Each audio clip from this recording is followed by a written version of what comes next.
Boa noite, galera. Vai chegando aí, daqui a pouco a gente já começa a aula, tá? Vai se organizando aí só. A gente já começa, beleza?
Fala, galera, já vai chegando aí já, a gente já começa, tá? Só mais um minutinho.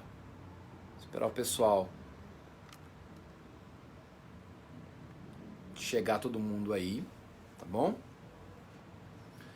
E a gente começa no horário, beleza? Já deixei ligado a live pra vocês irem chegando mesmo. Tudo certo?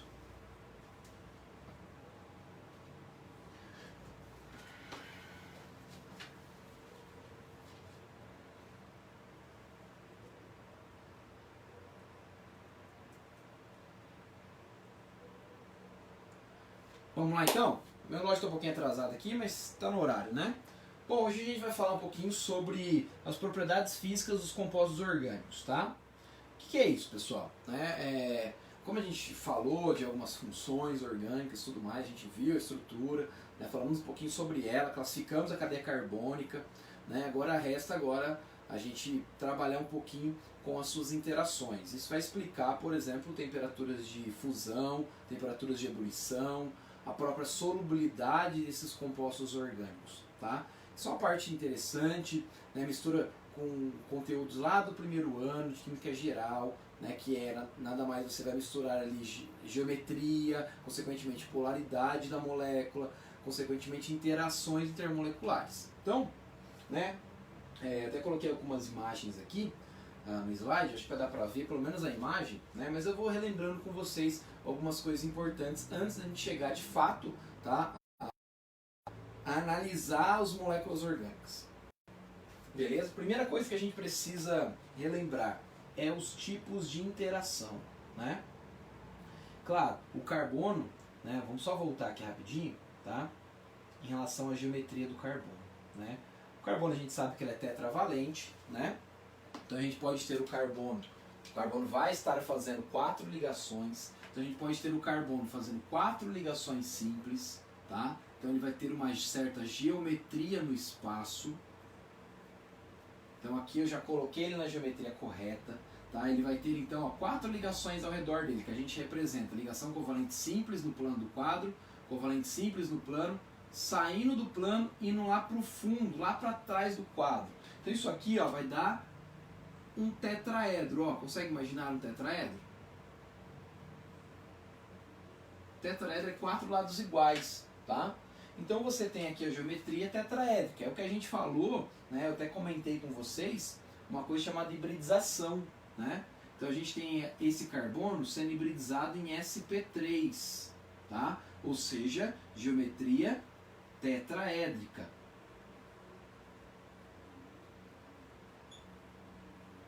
Ele vai fazer 4 ligações sigmas, tá? Que a gente aprende pelo símbolo sigma, que é esse aqui. Agora, o carbono ele também pode fazer uma dupla ligação. Então, se ele fizer uma dupla ligação, vai me sobrar aqui, ó, 2 ligações simples. Então, ele vai ter 2 simples e uma dupla, tá? Reparem que eu vou ter ao redor desse átomo 3 nuvens, que é o que a gente chama, né? O que vai gerar uma geometria no espaço que vai lembrar um triângulo, né? Tanto que o nome da geometria é triangular ou trigonal plana. Em relação a essa tal hibridização, tá, que explica como esse carbono fica dessa forma, isso aqui é o carbono hibridizado em sp2, tá bom? Reparem que ele tem 2 ligações simples, todas as ligações simples são ligações sigmas, tá? Sobreposição de orbital. Quando eu tenho uma dupla, porque uma é sigma, a outra é pi. Então eu vou ter aqui no caso 3 ligações sigma e uma ligação pi, tá? Depois eu tenho, vou pegar isso aqui para lá, tá bom? Depois a gente puxa aí a TV. Eu tenho ainda o carbono fazendo 2 ligações duplas e o carbono fazendo uma tripla e uma simples. Olha só, reparem que ao redor do meu átomo de carbono eu só tenho 2 ligações, que vai ser com outros 2 átomos. Então a geometria aqui sempre vai lembrar uma linha. Então, geometria linear, tanto para o carbono fazendo 2 duplas, quanto para o carbono fazendo uma tripla e uma simples. Os 2 casos. E nos 2 casos a hibridização é SP.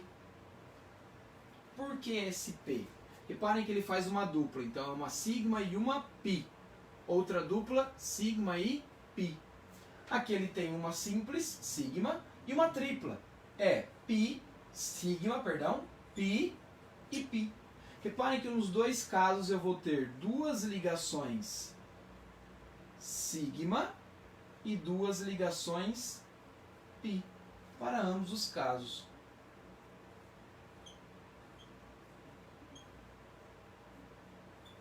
Tudo bem? Então esse carbono, tá?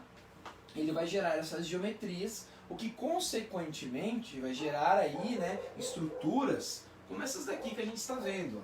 Então dá para ver a imagem, que a imagem está grande. Então tem o carbono fazendo uma tripla com o nitrogênio, por exemplo, e o hidrogênio, representado HCN.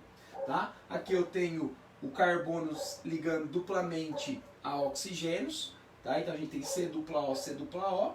Aqui a gente tem C dupla O ligada a 2 hidrogênios. Então de todas as formas o carbono faz 4 ligações. Tá? Pode ser ela simples, pode ser ela dupla, pode ser tripla. Tá? Só não pode ultrapassar as 4 ligações, né? E nem faltar também. E aqui no caso a gente tem o CH4. Ótimo. Tudo bem? Claro que essas moléculas são mais simples. Quando a gente pega moléculas um pouco mais complexas, ou seja, essas cadeias carbônicas que a gente vem falando, né, que são maiores, eu tenho que começar a imaginar a estrutura. Então a estrutura, quando a gente representa no quadro aquele zigue-zague todo, tá? É porque no espaço, no plano, a molécula vai ter mais ou menos essa cara aqui, ó.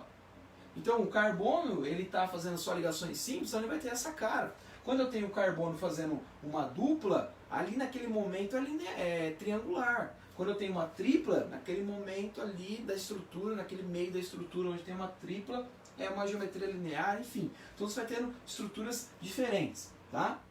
O que vai gerar, tá, também polaridades diferentes, né? Então, o que é polaridade?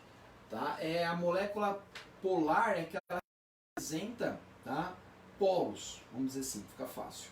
Então pensa na área externa dessa molécula, tá bom? Se ela apresentar carga parcial positiva e carga parcial negativa na área externa, ela é uma molécula polar. Se ela na área externa apresenta um tipo de carga, por exemplo, só positivo, ela é apolar. Então, as moléculas sendo polares ou apolares, Isso vai influenciar e muito na forma como elas interagem com outras. E isso vai nos gerar aí os tipos de interações intermoleculares, que a gente vai trabalhar bastante aqui com 3, mas tem 4, né? A gente vai ter, então, o que a gente chama entre moléculas apolares. Geralmente ocorre o que a gente chama de dipolo induzido, dipolo instantâneo, dipolo induzido, perdão, ou só simplesmente dipolo induzido. Entre moléculas polares, o dipolo, ligação hidrogênio e íon dipolo.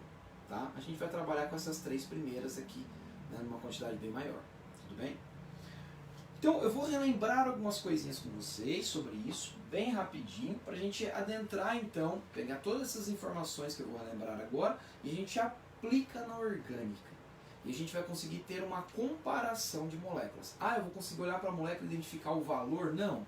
Mas se eu pelo menos der 2 moléculas para você, você consegue classificar quem teria maior temperatura de ebulição e quem teria menor temperatura de ebulição. Por exemplo, você conseguiria ter uma noção de qual substância se mistura em qual. Ou se a substância A se mistura na B, ou se elas não se misturam, simplesmente olhando para ela, olhando para a sua estrutura, tá bom? É isso que iremos fazer hoje aqui, fechou? Qualquer coisa pode perguntar. Eu vou apagar isso aqui e a gente vai... Deixa eu ver se eu tenho uma imagem grande. Tenho, cara. Eu vou relembrando. Mas eu acho que é mais rápido e fácil eu fazer aqui no quadro, tá bom? Aí eu vou desenhando rapidinho.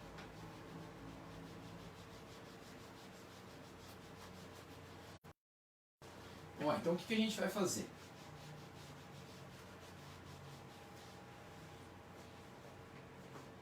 Eu vou colocar aqui, tá, os 3 tipos de interação. Então, primeiro, entre moléculas apolares. Tá? É que assim, gente, entre moléculas apolares é que geralmente ocorre esse tipo de interação, tá? Mas pode ocorrer outras aí. Mas vamos lá. É o que a gente vai chamar de dipolo induzido, dipolo instantâneo. Melhor, né? Dipolo instantâneo.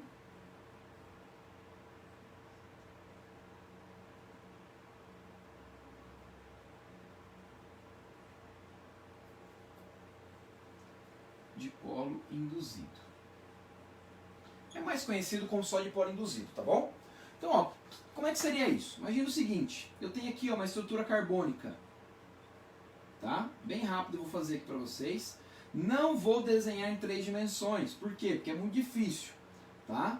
Uma molécula grande assim é difícil desenhar em 3 dimensões, mas vai dar para perceber já. Reparem o seguinte, né?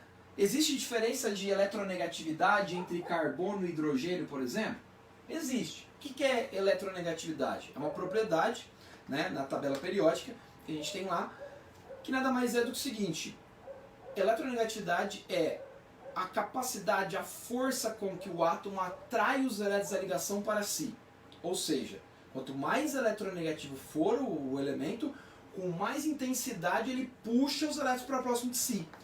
Aí tem aquele macete famoso, vocês devem lembrar.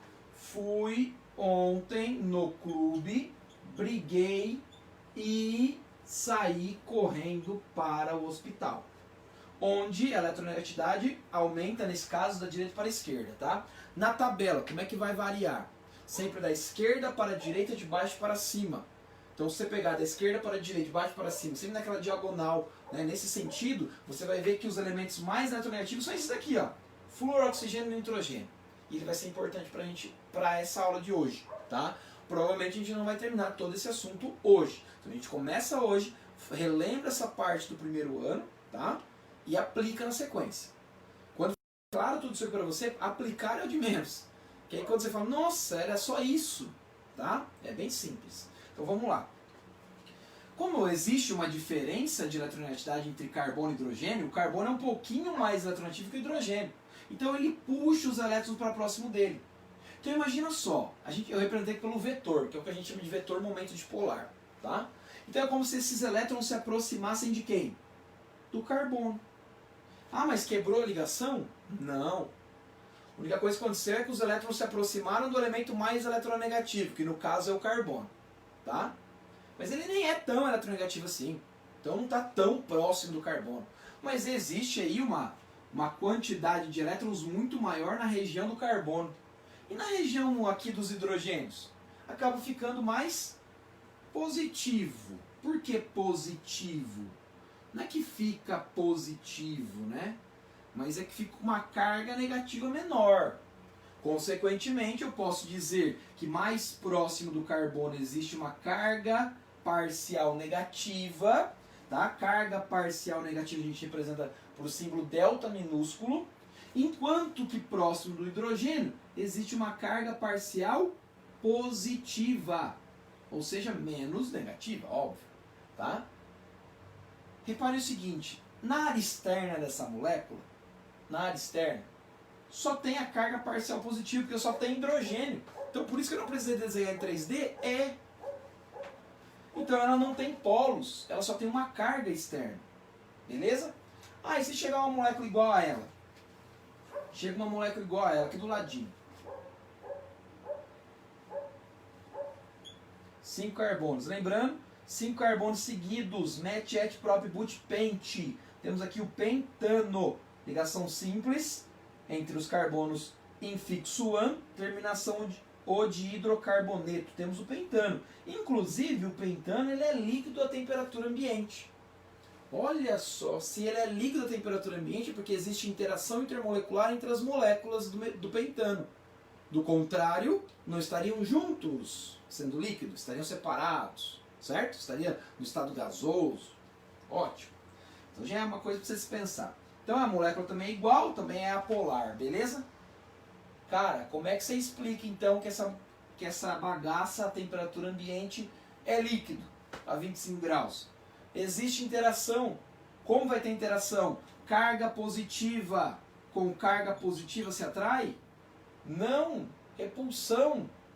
Mas existe uma explicação. O cara que estudou isso daí foi um cara chamado Van der Waals. Tá? Então vamos pensar aqui de uma maneira bem simples. Esses elétrons, é claro, estão em movimento entre os carbonos e hidrogênio, ou seja, formando as ligações químicas. Não quer dizer que eles estão parados. Tá? Onde que eles estão mais próximos, vamos dizer assim? Qual região? Região do elemento mais eletronegativo. Ou seja, vai estar mais aqui próximo de quem? Dos carbonos, não é? Dos carbonos. Beleza. Essa área mais externa, falta elétrons, tá? Vai estar mais positivo, óbvio, né? Mas isso aqui não está parado. É o que a gente chama de nuvem de elétrons. Então está se movimentando. Está se movimentando. E nada impede desses elétrons se movimentando entre os carbonos e hidrogênio, de repente eles se aproximarem de uma certa região, ou seja, se aproximar mais próximo do hidrogênio. Nada impede. Então vamos considerar que naquele instante de tempo, aquele instante, você parou ali naquele momento, parou o tempo e falou, pô, cara, os elétrons, de repente, numa loucura de movimento, se acumularam aqui nessa região, mano. Se eles se acumularam aqui nessa região, você concorda comigo que essa região ficou mais negativa pelo esse excesso de elétrons? Então você tem uma carga parcial negativa criada. Tá?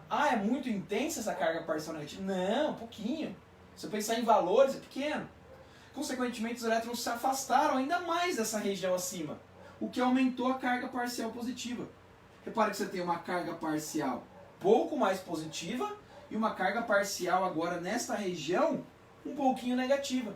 Reparem que você tem um dipolo, você tem um polo dois polos na parte externa da sua molécula. Você tem um dipolo que a gente chama de instantâneo, momentâneo. Você considerou que criou isso rapidamente. Agora, imagine essa molécula, esse pequeno dipolo criado, chega próximo de uma segunda molécula. Aqui eu também tenho a nuvem de elétrons se movimentando. Claro, essa elétron está próxima de quem? Dos elementos mais eletronegativos da molécula, que nesse caso é o carbono. Então está concentrado aqui, o que está gerando uma carga parcial positiva ao redor dessa molécula. Só que quando chega essa primeira com um pequeno dipolo, pessoal, essa parte negativa faz o quê? Com essa nuvem de elétrons? Atrai? Repele? Não faz nada? Elétron próximo de elétron acontece o quê? Repulsão. Então o que a gente vai fazer com essa carga negativa aqui, ó? Quando essa se aproxima? Vai para longe. Então vamos considerar que esses elétrons se afastaram, veio para essa região, para essa extremidade da molécula. Consequentemente, gerou uma carga parcial negativa aqui embaixo.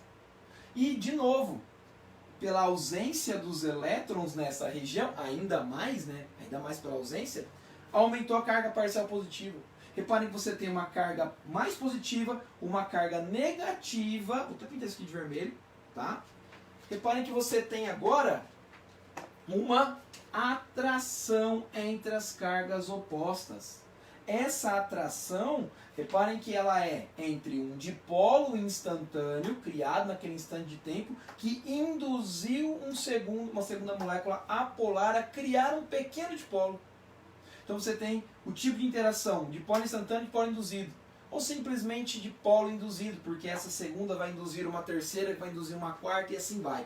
Todas vai induzir uma outra. Vai ficar assim para sempre? Claro que não. É rápido, isso aqui já se desfez. Pum, já se desfaz, já faz de novo, já se desfaz, já faz de um dipolo rapidamente. Então são pequenos dipolos que vão sendo criados rapidamente e, consequentemente, essa molécula consegue interagir com uma outra igual a ela, ou seja, com uma outra molécula também apolar. É assim que a gente explica, então, essa interação. É uma interação fraca, bem fraca, tá?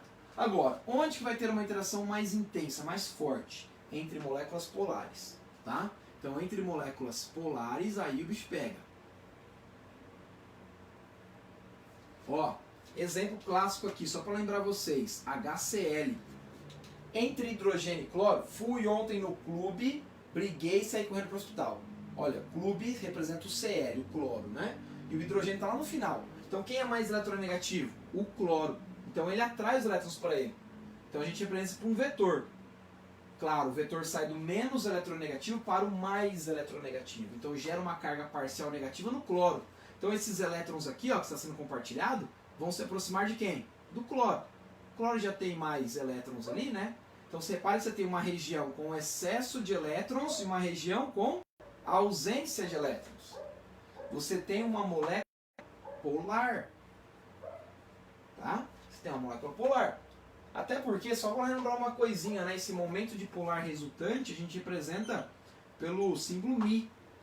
Quando você faz os vetores, quando você tem uma molécula que tem mais de um vetor, você vai somando esses vetores, né? Se sobrar um vetor no final, porque você tem uma molécula polar. Se não sobrar vetor, todos se cancelarem, porque você tem uma molécula apolar, beleza?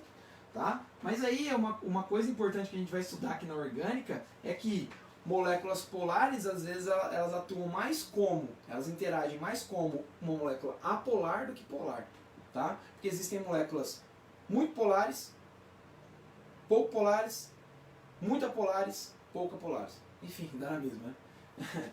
É só o contrário. Mas enfim, esse tipo de situação a gente vai analisar nas estruturas. Então você fala, mas tem um oxigênio, essa molécula é polar. Mas, cara, a estrutura carbônica dela é tão grande, mas tão grande, que ela ter um oxigênio, que é uma região hidrofílica, interfere em nada na interação dela com a água, por exemplo. Não interage. Exemplo, óleo e água. Você pega o ácido graxo, né? Você estuda em biologia o ácido graxo, então é uma cadeia carbônica enorme, e na realidade um C dupla OH, até na aula. Né, que é a base dos lipídios aí. O que acontece? Mistura em água? Óleo, gordura, mistura em água? Não. Por quê? Porque você tem uma estrutura muito maior com caráter hidrofóbico, ou seja, apolar, e uma parte pequenininha hidrofílica, que interagiria com a água. Então, no final das contas, você nem mistura os dois. Mas só para de repente vocês se situarem onde a gente vai chegar, tá? A gente vai ver isso aí com mais calma. Bom, temos uma molécula polar, ótimo. Fácil, ela é polar, ela já é polar, ela não cria esses pequenos dipolos, ela já é, tá? Pela diferença muito grande de eletronegatividade. Fechou. E se aparecer outra molécula igual, o que vai fazer então? Parte positiva interage com parte negativa. Olha que simples. Parte negativa do cloro interage com parte positiva do hidrogênio. Parte negativa do hidrogênio, do cloro, perdão, interage com parte positiva de outra molécula de HCl. Então vou até pintar aqui para ficar bonito, ó. Claro que não está tão bonito assim. Mas você consegue perceber que a parte negativa interage com parte positiva, ou seja, uma molécula polar com outra polar. Você tem um dipolo interagindo com outro dipolo. É o que a gente chama de dipolo-dipolo. uma interação forte, intensa, beleza? E tem um caso special aqui, dentro das interações de polo, que é o que a gente chama de ligação hidrogênio.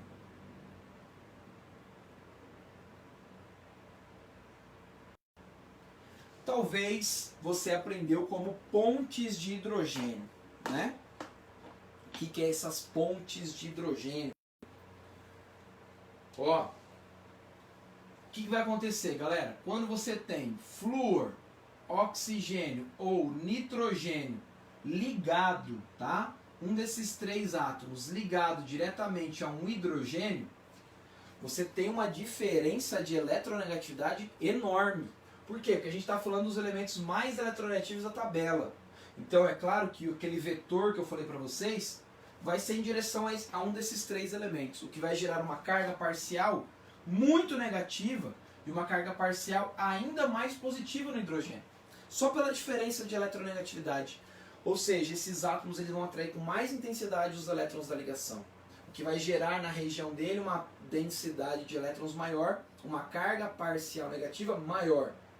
Como os elétrons vão se afastar do hidrogênio, vai gerar uma densidade de elétrons menor, consequentemente uma carga parcial negativa também menor. Posso dizer que a carga parcial positiva é maior. Então reparem que a diferença aqui vai ser um pouco maior do que aqui, por exemplo. Porque eu não tenho um elemento tão... É muito eletronegativo o cloro? É, mas não é tão quanto esses daqui. Beleza? Agora, quando essa primeira molécula chega próximo de uma segunda molécula que contém um flúor, um oxigênio ou um nitrogênio, cara, esse hidrogênio ele interage fortemente com um desses três aqui, ó. Aí essa interação, porque ó, um desses três é a parte parcial negativa bem forte da segunda molécula, né? Você tem uma parte parcial positiva bem alta do hidrogênio da primeira molécula, então aqui é a primeira molécula, ó, e aqui é a segunda, interagindo com algo muito negativo da segunda molécula. Então essa interação positivo com negativo, que é entre duas moléculas polares, é ainda mais intensa do que essa interação entre negativo e positivo. O que vai gerar então uma interação chamada ligação hidrogênio. Ocorre nas moléculas de água. Então ó, o que a gente tem? A molécula de água ela é polar, né? Então a gente tem parzinhos de elétrons aqui, ó. Esse parzinho de elétron do oxigênio é muito negativo. Ele vai interagir fortemente com o hidrogênio de uma segunda molécula de água, que é muito positivo. Então, hidrogênio muito positivo, oxigênio muito negativo. Essa interação de cargas opostas, negativo com positivo, é muito intensa. É o que a gente chama de ligação hidrogênio. Beleza? Ou que a gente chamava antes de pontes de hidrogênio. Esse nome não aparece mais, a não ser que você pegue uma questão antiga e ele vai aparecer. Tudo bem? Só vou verificar se tem alguma pergunta, alguma questão, vocês podem mandar aí que eu respondo, tá? Deixa eu só olhar que o meu celular está virado com a câmera para mim. Fala, Tiagão! Fala, André! Ô, Marcelo! Só os feras me assistirem. Responsa, hein? Responsa. Bom, vou continuar aí, galera, porque ninguém falou nada, né? Vou continuar, beleza? Ó, posso até mostrar a imagem, talvez fica mais fácil aqui, ó. Não sei se vocês conseguem ver. Então, aqui é a representação das moléculas de HCl, inclusive, ó. Reparem que é sempre a parte positiva interagindo com a negativa, beleza? E aí, no caso das ligações de hidrogênio, também é positivo com negativo. Só que é aquela questão que eu falei pra vocês, né? Que a intensidade ainda é maior. Por isso que a gente tem uma interação mais forte, tá? E a primeira que a gente viu é o tal de dipolo instantâneo de polo induzido. Depois eu posso mandar até esses slides para vocês, tá bom? Só passar aqui rapidão, tá? Aqui a gente vai ter que pular.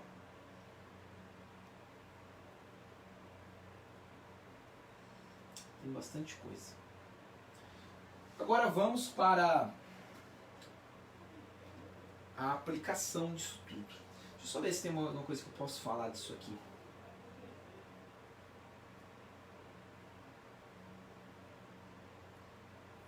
Eu não lembro se eu falei para vocês sobre a ligação sigma e pi. Falei? Eu não lembro. Tá, eu vou, como falta 3 minutinhos, eu não vou começar a outra parte, porque senão eu vou ter que retomar. Então, ó, só vou relembrar uma coisinha com vocês, tá? Que é o que é a ligação sigma, o que é a ligação pi. Tá bem rápido. Eu vou até mostrar no slide. Eu acho que eu vou mostrar no slide aqui, ó. Deixa eu só voltar.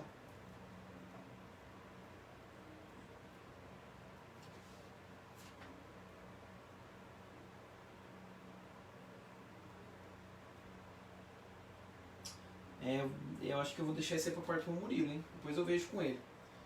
Tá? Porque vai ser bastante coisa. Daí a gente vai acabar misturando muito. Então eu vou deixar, tá? Bom. Deixa eu ver quantos minutos que a gente tem. Já deu horário, talvez, né? Pessoal, se tiver alguma pergunta, vocês façam aí. Acabou a aula também, né? Não vai dar. Mas eu só quero adiantar uma coisa. Relembrando tudo isso daí, todas essas interações, agora a gente vai aplicar, tá, nos compostos orgânicos. Então é claro que a gente vai trabalhar com moléculas de diferentes tamanhos, moléculas muito polares, pouco polares, e é isso que a gente vai analisar, tá bom? A gente vai ter estruturas, por exemplo,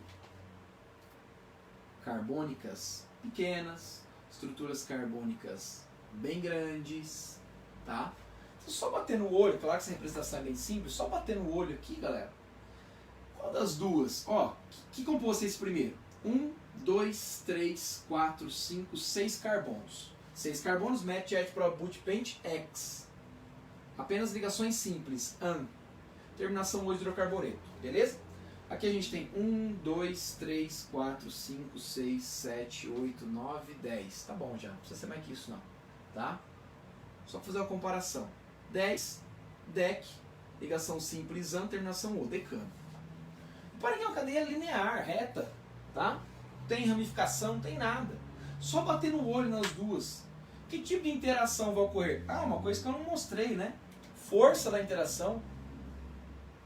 Dipolo induzido é a mais fraca. Depois, a gente tem, tá? Então ela é bem mais fraca em relação a forças do que a dipolo-dipolo. Então eu vou colocar dip-dip, tá? Dipolo-dipolo. Que é um pouco mais fraca do que a que a gente chama de ligação hidrogênio.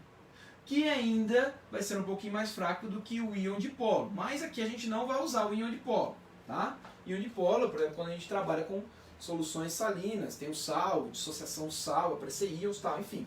Essas três aqui que a gente vai trabalhar.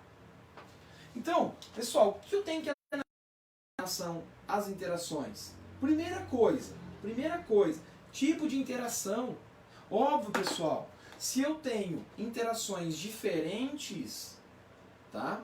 Se eu tenho uma molécula que faz ligação hidrogênio e a outra que faz dipolo induzido, qual vai ser mais difícil de eu quebrar essa interação e passar, por exemplo, do estado líquido para o estado gasoso? Óbvio que é mais difícil eu romper as interações de ligação hidrogênio, porque elas são muito mais intensas, tá? Então, ó, cargas opostas se atraem.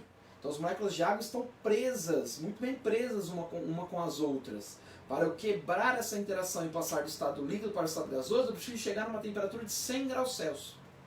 Certo? Agora, você pega uma molécula que tem a mesma massa molar, mesma massa ali, que faz um tipo de interação de polo induzido que é fraco, cara, você nem precisa fazer muita força para você separar as duas. Então, a primeira coisa que você tem que analisar, tipo de interação. Óbvio que quanto mais forte for a interação, mais difícil é para romper. Consequentemente, também é maior a temperatura de fusão e ebulição. Tá? Outra coisa importante, não só a interação basta, mas sim o tamanho da molécula. A área de interação. Tá? Aqui, por exemplo, as duas vão fazer o mesmo tipo de interação, não é? Que é dipolo induzido. É uma molécula apolar. Apolar, dipolo induzido. Beleza. Entre as moléculas de hexano ocorre um tipo de interação de dipolo induzido. Entre as moléculas de decânio, também dipolo induzido. Os dois são líquidos a temperatura ambiente. Qual teria uma maior temperatura de ebulição?